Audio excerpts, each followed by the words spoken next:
Picture it. It's 1971. You walk into your local record shop, and the bins are just overflowing with a totally new kind of ambition. Rock and roll was growing up, putting on a tweed jacket, and maybe reading a little too much sci-fi.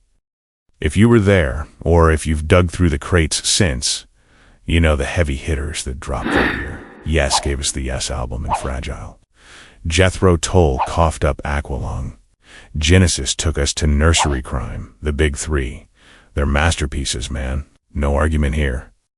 But tonight, we're sliding past the front display. We're going to the back of the store, the import bin. Because 1971 was the year prog rock exploded, and the shrapnel created some of the most beautiful, weird, and deeply brilliant records you've probably never heard. Let's drop the needle on the real 1971. First stop, the Canterbury scene.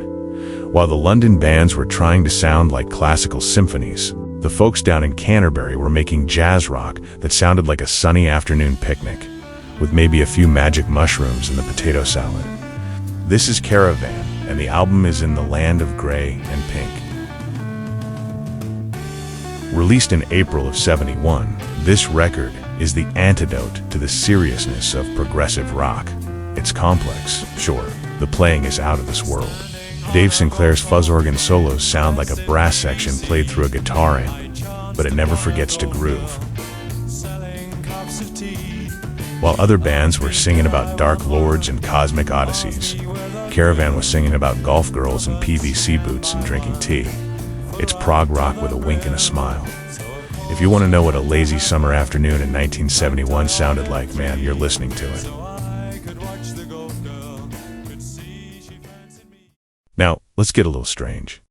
If Caravan was a sunny afternoon, Gentle Giant was the mad scientist laboratory at midnight.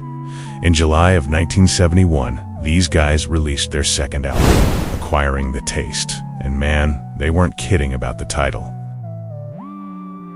On the back cover of the album, the band actually wrote a manifesto. They said their goal was to expand the frontiers of contemporary popular music at the risk of being very unpopular. You gotta respect the honesty. Gentle Giant didn't just use standard rock instruments. They threw in saxophones, cellos, vibraphones, clavichords. They'd play a 30-second passage of polyrhythmic madness and then instantly pivot to a beautiful, fragile acoustic melody. It's a jigsaw puzzle of a record. It demands your attention. But once it clicks, you realize Acquiring the Taste is exactly that, a flavor you didn't know you were craving, and suddenly, you can't live without.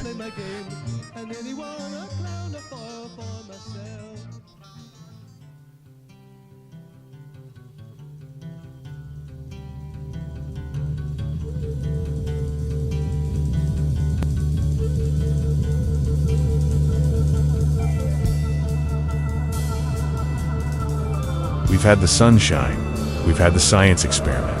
Now, we have to face the dark. By October of 1971, the peace and love of the 60s were completely dead and buried, and no band captured that existential dread better than Graaf Generator.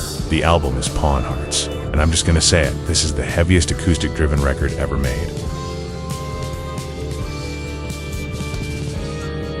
There are only 3 tracks on this entire album. 3. And they don't have a lead guitar player. All that noise, all that fury, it's David Jackson blowing his lungs out playing 2 saxophones at the same time. Drenched in distortion, while Peter Hamill sings like a man watching the end of the world from his living room window. Pawn Hearts isn't an album you just put on in the background. It's an exorcism. It's chaotic, it's theatrical, and it pushes the boundaries of what rock music was even allowed to feel like. It didn't chart in the US or the UK, but in Italy, it went to #1, because sometimes you just need music that matches the storm in your head.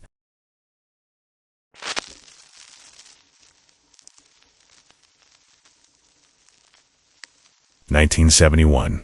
The Big Three built the house of prog rock, and we love them for it. But Caravan, Gentle Giant, and Graaf Generator, they decorated the rooms. They showed us that this genre could be funny, it could be avant-garde, and it could be downright terrifying. So next time you're digging through the crates, look past the hits. The real magic is usually hiding just one bin over. I'm Dell. Let's keep the turntable spinning, man. Catch you on the flip side.